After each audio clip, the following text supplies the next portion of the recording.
Welcome to Imani Digital Learning Center, where endless possibilities await.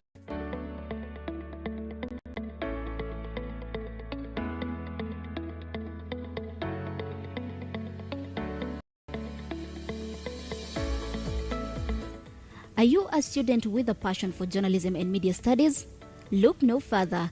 At IDLC School of Journalism and Media Studies, we provide a dynamic and immersive learning experience from cutting-edge technology to hands-on projects. You'll develop the skills and knowledge to thrive in the ever-evolving world of media. Dream of a career in the captivating world of tourism and hospitality management? Our School of Tourism and Hospitality Management at IDLC offers a getaway to exciting opportunities. With industry-driven curriculum and expert faculty, you'll gain the expertise and confidence needed to excel in this thriving field.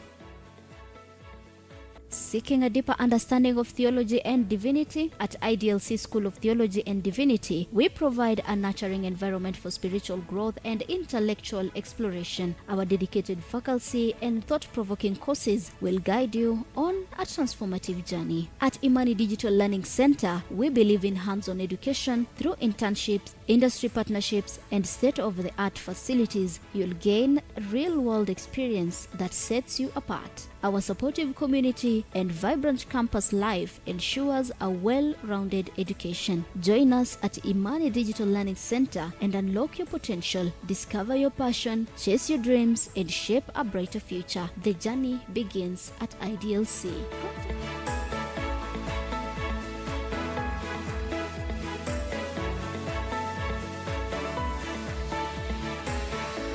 Contact us today to embark on your educational adventure at Imani Digital Learning Center. Together, let's create a path to success. You can find us nestled in the heart of Kitale at our convenient location within Imani Radio, just across from St. Joseph's Boys High School. To get in touch with us, simply reach to us at 0741 978 177, 0741 978 177, or 0742 951 379.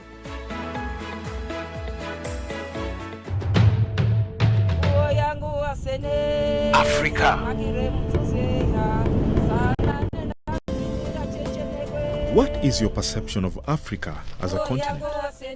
What are your hopes and dreams for Africa? 1 billion people.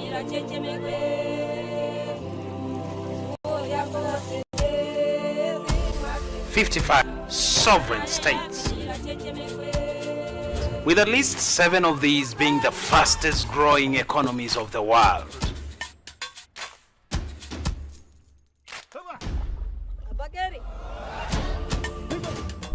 But there is still so much untold stories that we are yet to be told.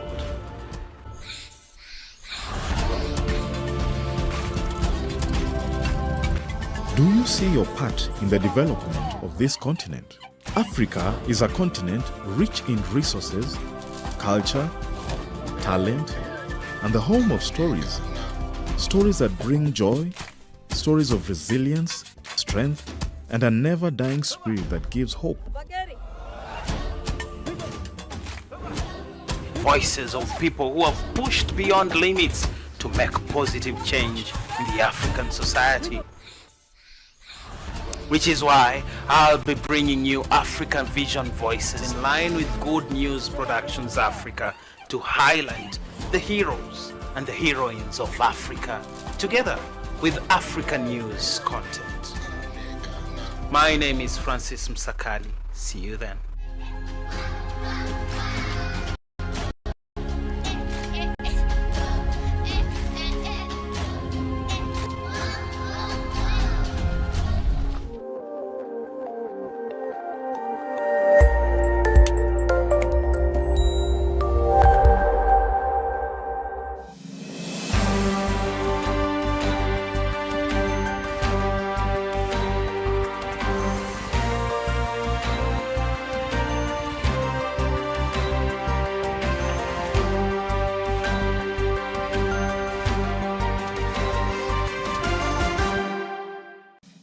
Good evening, our esteemed viewers. Welcome to News Hour here on Imani Television, the number one channel that builds your faith in Jesus Christ. I hope your day was lovely. As we begin our bulletin tonight, make sure that you leave us your feedback through any of our social media handles at Imani Television on Facebook, Imani Television on YouTube, and you can also visit our website www.imanitv.org. You can also SMS us your feedback through our SMS line appearing on your screen. Now, let's explore our top stories this evening.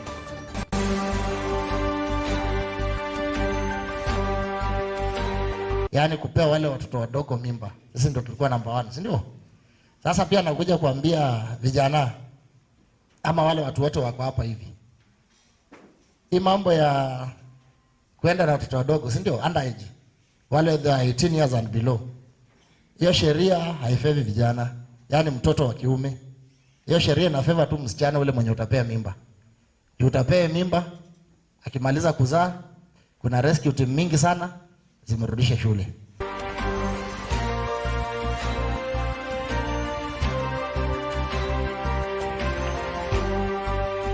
One of the greatest challenges is professional handling of these cases of complaints, either against police, matters of gender-based violence in police stations, due to lack of professionalism. But looking back, you see that sometimes they don't even have the requisite knowledge and skills of handling such cases.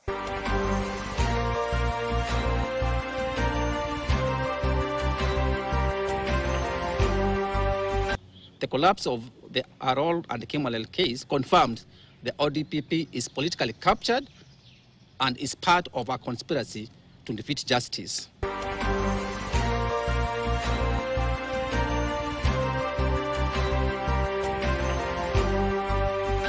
Ni kweli Western tunategemea mahindi na miwa, hata huko Malava sisi tunategemea Butali Sugar na West Kenya Sugar, lakini wakati hii mimi nataka kuelezea wakulima kwamba kuna siri kwa miti.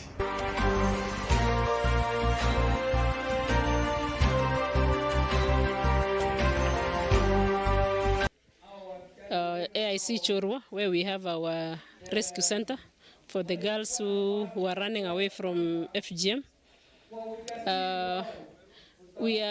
I am very disappointed because there has been rampant circumcision of girls, particularly in the area of Endo, Mbobut, and parts of Kabiego.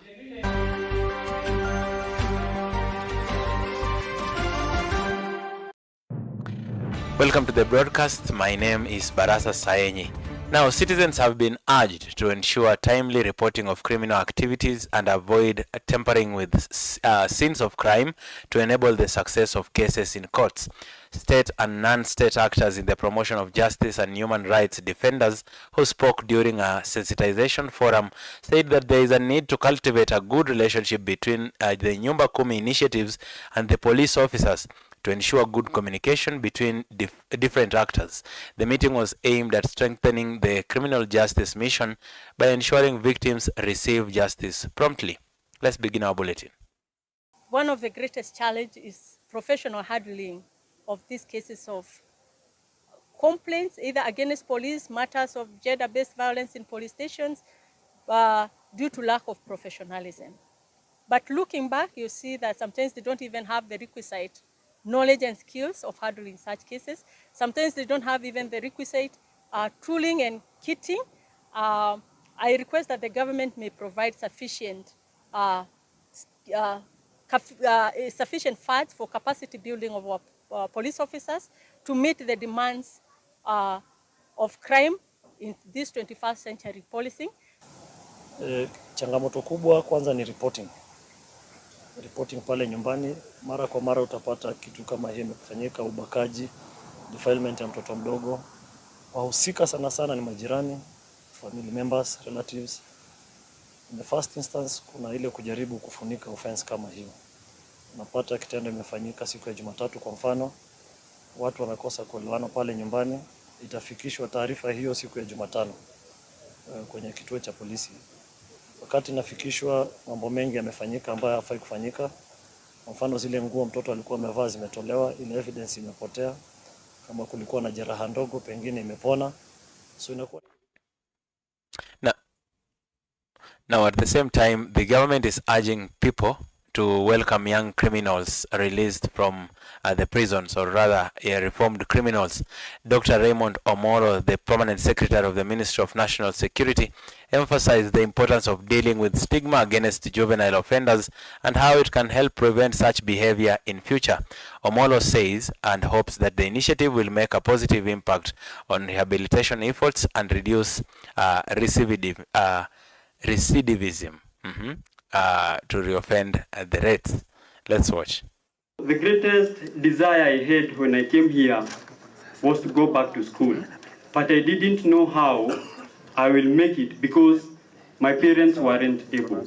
I went to Mount Kenya University in 2018 and I graduated this year with a bachelor's degree in petroleum exploration and production. When I came here, I was looking forward to a way in which maybe I could go back to school and realize my dreams. There is room to be able to be better citizens once they go out there in the society. And the institution is doing quite a good job in terms of their rehabilitation by giving them the skills and the training to support them in their life after. 49,000 persons, offenders who are serving non-custodial sentences. That is embracing alternative dispute, alternatives to serving in prison. And it has been very... Now, moving forward, Kenyans are urged to help children with special needs and orphans who are facing various challenges this Christmas and New Year season. This happens after residents from Trans Nzoia County who worked in various places came together and paid a visit to Precious Kids Children's Home in Kitale Town to give them some basic needs and some other things that will enable them feel like other children this Christmas season. The residents want other stakeholders to join hands together so that they can help children who are facing various challenges. When you look at every child here, every single minute of existence is painful, and it really breaks our hearts to see to find that there are children out in places like these who have nothing on most occasions. These are children that needs our attention. May we be touched. Let's come here, support them in our little way, in the little way that we can. There's a universal call that we have to support those in need. And it's not just a suggestion. This is a commandment from our Almighty. Now, security officers in East Nandi have confiscated 33 crates of illicit brew from a storage facility in Himaki, Nandi Hills constituency in Nandi County, believed to be owned by a local trader. East Nandi Deputy Commissioner Leonard Mugute reported that additional security personnel would conduct a comprehensive search following information from residents regarding the illegal alcohol trade. As a result of the operation, one person has been arrested and they are expected to face legal proceedings after an investigation by officials. Let's listen in. Nataka niseme ya kwamba jambo la kwanza, biashara ya pombe sio haramu. Ila wale ambao wanauza pombe ambayo haina manufaa mazuri kwa mwili wa binadamu ama ina madhara, hiyo pombe hatuihitaji na hatuitaki. Ningetaka nipeane wito kwa wafanyabiashara hivi vileo, wauze tu pombe ambayo imethibitishwa kwamba inafaa kutumika na binadamu ili wasiweke maisha ya wenzao katika hali hatari. Sisi tuko tayari kuendelea na kazi yetu ya kuweka usalama katika hii sub county. Tuko macho kabisa na tutaendelea operesheni hii mpaka tutahakikisha hakuna hii biashara ya pombe ya haramu. Now, away from matters security, the Pathologists and Morticians Union in Kenya are urging Parliament to enact legislation that allows Kenyans to voluntarily donate their organs to reduce cases of organ theft. Dr. James Waweru, the administrator of Nakuru Referral Hospital, emphasized that such a law could notably diminish the necessity for Kenyans to travel abroad in search of organs. Let's watch. Organ donation, it is something that you do, it's something you commit to before you die. While you have sound mind and you understand what you're doing. But that is now the kind of space I'm trying to encourage this team to explore and share with the other countries how they do it. Because it is, the issue of somebody having to travel all the way to India for an organ donation while you have all these organs here. I think that is something that we need to think about. Right? Organ donations, body donations, because doctors have to learn, we can start going towards that line so that we don't have so many bodies being disposed. Rather, they can be donated. All right, now let's head to Elgeyo Marakwet County, where leaders from the said county have come out against female genital mutilation and early marriages among girls in that area, claiming that the relatives of those girls are the enthusiasts who perpetuate and that perverted tradition, and on top of that is the source of the victims of that tradition escaping to seek help elsewhere, and called out the tradition that should be stopped. Let's watch. My name is Professor Grace Cheserek. I'm the Deputy Governor Elgeyo Marakwet County. And today we are in Marakwet East, AIC Chorwa, where we have our rescue center for the girls who are running away from FGM. I am very disappointed because there has been rampant circumcision of girls, particularly in the area of Endo, Mbobut, and parts of Kabiego.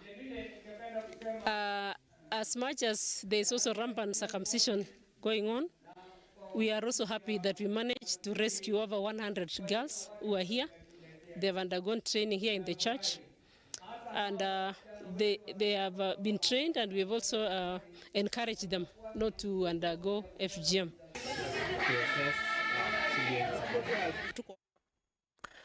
Now let's move forward, and rights groups want the Director of Criminal Investigation to review the Aror and Kimorel Dam cases for purposes of transparency and accountability. Kenya Human Rights Commission and Transparency International Kenya have said that the DPP acted out of Article 157 of the Constitution, and should he fail to review the file, they will use a requisite legal action. They want the investigative agency to bail up to bar and have solid evidence of corruption, and hence stemming impunity in the country. Let's listen in. This year, acquitted former CS, former treasury CS, and teacher and 8 others for fraud-related charges that cost the country a whopping 63 million. From the onset, the court observed that the prosecution's approach was designed for failure, characterized by a reckless dereliction of duty. The collapse of the Arol and Kimalel case confirmed the ODPP is politically captured and is part of a conspiracy to defeat justice.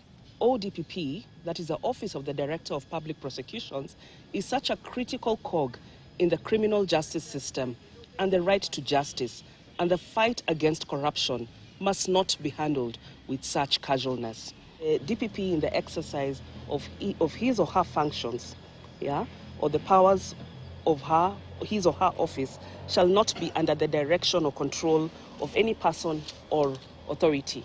He or she is required to act solely in the public interest, But in this matter, as you can see, and that is why we have pointed to the fact that only 8 witnesses were cross-examined.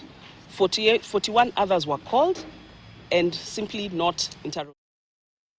Now let's head to Western Kenya, and farmers from Western region of Kenya and the whole country have been encouraged to plant more trees to tackle the problem of climatic change in their country as well as counties. According to Stanley Chiveti, the chairperson of the Tree Farmers Union in the Western region of Kenya, said that farmers in the area need to embrace tree farming because it has a lot of benefits compared to other types of farming. Faith Neema tells us more. According to Stanley Chiveti, the chairman of the Tree Farmers Union in the Western region of Kenya, said that the farmers in the area need to embrace tree farming because it has a lot of benefits compared to other types of farming. Ni kweli Western tunategemea mahindi na miwa, hata huko Malava sisi tunategemea Butali sugar na West Kenya sugar, lakini wakati hii mimi nataka kuelezea wakulima kwamba kuna siri kwa miti. Unaweza kuwa na shamba ndogo. Hii kazi ya miti unaweza fanya hata kwa shamba ndogo, lakini kazi ya miwa unataka ukue labda na eka moja na zaidi. alafu miwa inachukua miaka 2 na zaidi kwa shamba. Sasa zingine ukitaka permit, wanakuambia mara mashini imefunga, mara hii miwa yako siko namna gani. But kazi ya miti iko universal. At any given stage, unaweza anzisha nursery kama unaona shamba yako haina nafasi ya kupanda ile miti kubwa, vile unaona hapa kwa ofisi tuko na nursery in a very small point. Na ukiweka miti kama 50,000 ni karibu shilingi 1,500 ukiuza kwa shilingi 10. Ukikalculate na mtu mwenye amepanda miwa hata eka 5 hata kufikia. Kwa hivyo nitaencourage wakulima wetu wafanye diversification, wasikwamilie miwa na mahindi peke yake. Pia waingilie kilimo ya miti, especially miti za matunda kama avocado. At the yearly celebration in Webuye town, the farmers urged tree growers to plant mainly indigenous trees, highlighting that certain trees can harm the soil and air. Kuna miti ya miti mbao, lakini kwa mradi wa carbon huwa tu encourage sana wakulima kupanda hiyo miti kwa sababu haina ile capacity ya kutoa ama ya kumeza ile hewa chafu ambayo iko kwenye hewa. But tuna encourage ya kwamba kwa sababu hao ni wakulima wa miti, hatusemi waache kupanda miti mbao, lakini wakitaka kupanda miti mbao watenge sehemu fulani ya shamba lake ambapo anaweza panda hizo miti zikikuwa peke yake. Na pia hatusemi mwenye amepata miti mbao aende kukata, lakini wakati anatumia anatoa polepole gradually, akireplace na ile miti ya kienyeji ambao inaweza kuwa pamoja pia na vyakula, kwa sababu chini ya miti mbao penye umepanda miti mbao ukipanda chakula haifanyi mzuri. So tunawaelimisha waanze kuelewa polepole, maisha inapoendelea watoe miti mbao polepole, alafu wapande miti ya kienyeji kwa utaratibu, sio mara moja. They have urged young people to plant trees so that it can assist them in their old. Sitarajie tu ati nimesoma sijui nafanya nini, jaribu kupanda miti. Hata kama kuwa na urafiki na baba, akupeleka kwa small portion na upande kwa miti zako. Wakati mtoto wako nakuwa, unajua tu hii miti itanisomesha mtoto wangu. Ndio na sana napea mihimizo kwa wale vijana wanakuwa wanastahili wafuate maneno yetu ya wet park. Especially naona huyu msichana yangu naita Charity. Wakati alikuja alikuwa mdogo sana. Na vile ameenda mpaka saa hii amechukua nafasi zetu wale tulikuwa tunafanya kazi, akuwa naendelesha wengine. Western Tree Planters Association our main co-function ni upandaji wa miti, lakini kando na hiyo pia kuna shughuli zingine ambazo huwa tunafanya. Kwa mfano huwa tunashughulika na mambo ya kufuka nyuki, ili wakati mkulima anangojea miti yake ikue ili apate pesa, ana ile kitu na mkibisi. Pia tunafanya mambo ya lobby and advocacy, tunafunza wamama, watoto, vijana ni kwa nini wakuwe involved kwa ile mambo ya ujenzi wa taifa, hata mambo ya sheria, mambo ya gender mainstreaming na mengine. Alafu pia kata na kupanda miti, sasa tunaambia wakulima wetu wapate kuingia ile skimu ya carbon credits, ambapo kwa sasa tunavuna hewa tukishirikiana na mashirika mengine kutoka kule ng'ambo, ambapo wale wakulima wetu wazuri ambao wanafanya kazi mzuri wanaweza pata malipo kidogo kutokana na ile hewa safi. Reporting for Imani Television, I'm Neema Faith. Now, a county representative of Matula Ward in Bungoma County Assembly, Steve Keisa, has started sports competitions aimed at inspiring youth and the community within the Webuye West constituency.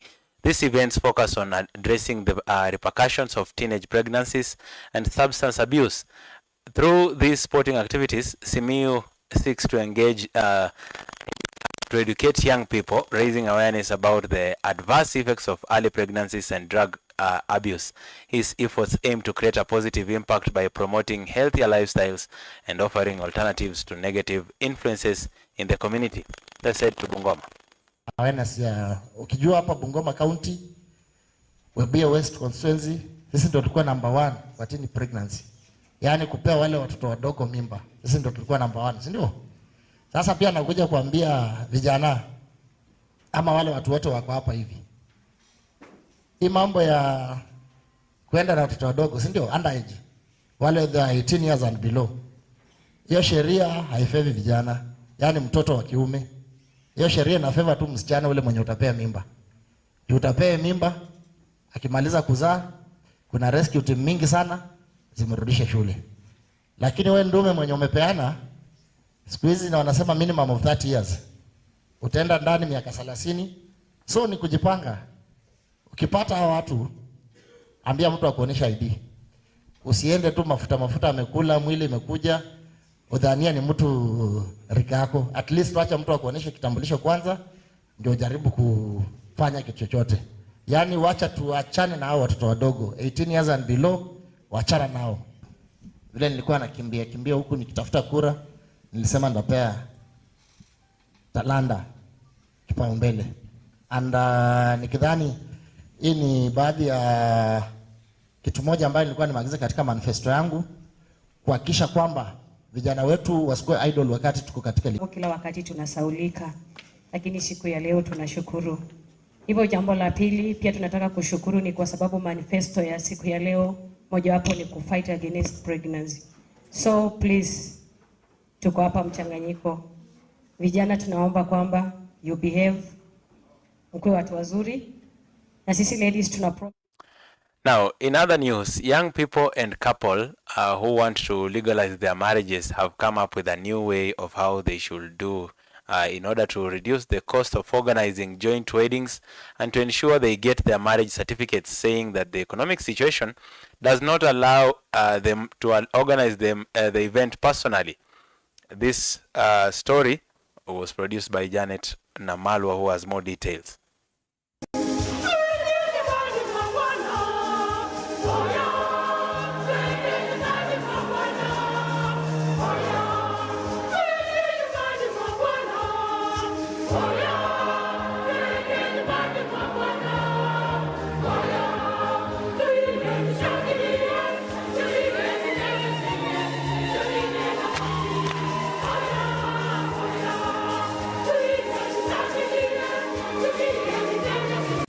In St. Immaculate Church, Misihu Parish, Bungoma County, under Padre Peter Masiga, a historical marriage was witnessed in which 71 people got married and participated in united marriage, being of different ages, old to young.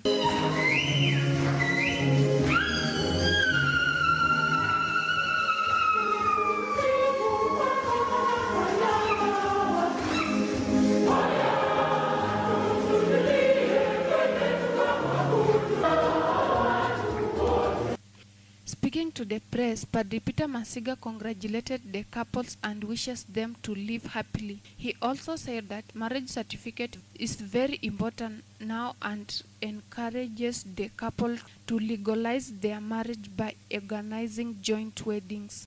Siku ya leo ni siku ya furaha kwa sababu siku hii Mwenyezi Mungu ametujalia maharusi 61 ambao leo nyumba zao zinabarikiwa, wanampokea Kristu awe kiongozi wa nyumba yao.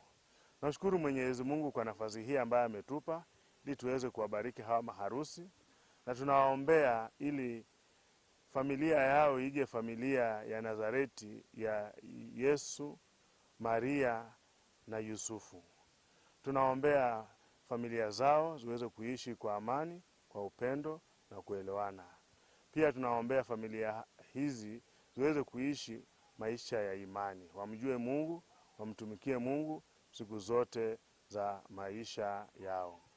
Tunaombea ili Mwenyezi Mungu apate kuwabariki, kuwaongoza na kuimarisha katika imani. Na pia tunaomba wale wengine ambao hawajafunga ndoa, ambao hawajamkaribisha Kristo katika familia zao, waweze kuja ili tuweze kuwapa mwelekeo. Ni vizuri iwapo mumefunga ndoa muwe na cheti cha kudhibitisha kwamba mmefunga ndoa hiyo.